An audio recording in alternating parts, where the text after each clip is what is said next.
This particular screen is our web HMI.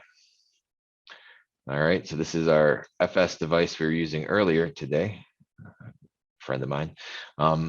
It basically is a dashboard. So there's a web server that runs on these devices.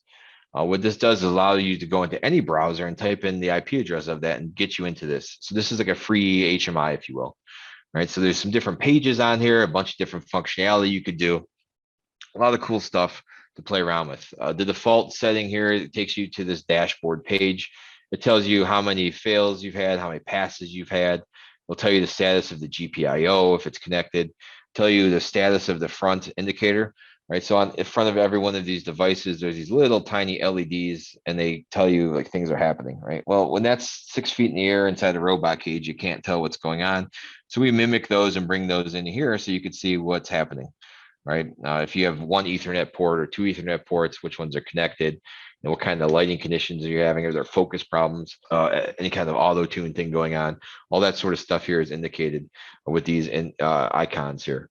Over here on the right-hand side, you'll see what the last image looks like. You'll see the job, what's active, right? So it's running the default barcode job right now. The camera is currently online. So quick snapshot or view. It tells you which build we're using. I'm on an engineering build for this particular one. You can tell you the IP address of the camera, all that sort of good information. We have the next tab, which is a live monitoring tab. This is probably most useful to a user or an operator that's out there. Right now, you basically have a picture here. It read this barcode is what's telling you the code 128, the PPM, what kind of millisecond time it was using when it ran it. All that sort of information is here. Also have this like periodic trigger. This is something if I just want to test with it or play with it, like right out of the box, right? I could hook up a USB-C to HDMI monitor and I could start playing with this thing without software, and I could click trigger and it'll trigger like every second, right? That's kind of what I have this thing set. So I can move it around. You can see an HMI, very snappy, quick response back. You can see here that look at the times on it. It's reading like in 20 milliseconds, just churning through this thing. So this is that interval periodic trigger mode. There's also we showed off earlier in the in Aurora. So that's kind of a cool little HMI piece. This stuff can be locked out. We could hide it. Obviously, you don't always want operators being able to mess with trigger modes. But I can also save images here. I could also turn these labels on and off. I don't want those, right? So I could adjust those. I can also right click and save images. So there's a couple different ways to save it. A couple different things that you could do there. I have a film strip that's here and buffered. You could play with it there, mess around with that. All that sort of good stuff as well. Then I have a results history. This page isn't currently doing anything, but if I had a barcode or a machine vision job in here, you'd see the different tools, the information back associated to those. So while this is a FS job, there's really not much to show here on that particular one. We have a job list, and this is basically telling you, the different job slots we talked a little bit about earlier, and then which job is active. So if I wanted to, I could activate these different jobs and say, hey, I want a default barcode job to run or test job to run. I could do and activate these different jobs from my HMI. So if I don't have the capability from a PLC to be able to switch jobs, or I don't have my Aurora up, right? I don't want to put a PC out there from just the web HMI, I could go ahead and switch jobs. That's kind of what that particular piece does. And then there's an activity page, and it's basically just giving you a log of what's happening, right? So you can see here, this thing's just tooling around and just sending you data, right? So it's basically saying, I'm reading code 128, here's the data I'm reading, and just keep sending that data out. If there was any kind of fault condition or error condition occurring, or some kind of lock or something like that, it would then show up here and you would get a message, right? If it stops into the fault or something, or someone to turn it offline, it would echo that here and show you that. So that's kind of how that looks in a nutshell.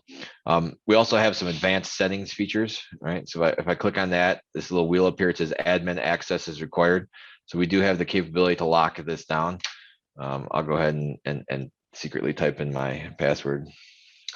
It's probably not the same as my username. So that is it by default. It's currently admin.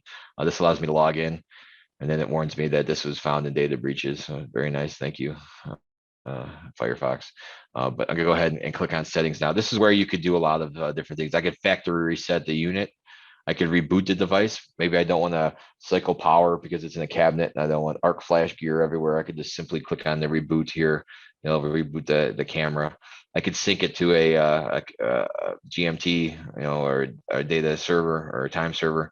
I could come over here and do licensing. This is where I have that capability to find out what license is on it. Remember we talked about, sensor and adding that plus, those barcode. This is where I would come in and add those licenses. Really cool. Pretty straightforward once we get into that process and you start playing with it. If you ever have a user that buys a barcode reader and then wants to add the sensor tool package, you could do that as well. Here's where you come in and you add those activation licenses. You can do firmware updates. When these units ship, as you can see, there were a few things in the software that we were having issues with earlier in the first half of this presentation. Again, apologize for that. However, we're constantly releasing and creating better builds. By the time these units get to you in 2 weeks, we'll have a better build.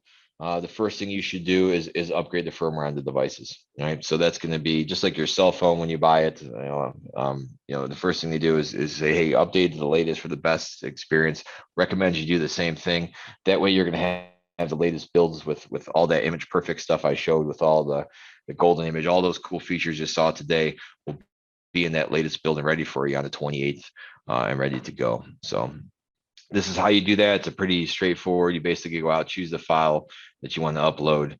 You click on update, and like in 2-3 minutes, you're updated and on the latest version. This is the account settings. Basically, I told you that the username and password is admin. That's not very secure. So what you could do here is come in and you could change it to whatever password you like. So that's kind of the web HMI piece, right? 2 ways to access the web HMI. One is through browser, like I've shown you today in this demo. Number 2 is, remember the USB port on there. I talked a little bit about it. You could actually take that USB-C port, plug it into a USB-C monitor or to a little hub, and then you could display it, right? So for like a $100, $150 USB-C monitor, you could actually create and have a HMI, right? So it's probably the lowest cost HMI on the market, just using that special USB-C port that's on the actual device itself. So very powerful and cool there. You can also hook up a mouse and keyboard to it, and then be able to click around and do these job changes like I showed you, right? So that's there, right? So if I wanted to hook up a keyboard mouse with that USB-C monitor, I could come in here and then allow somebody to do that sort of thing, or it could work on a touch screen as well.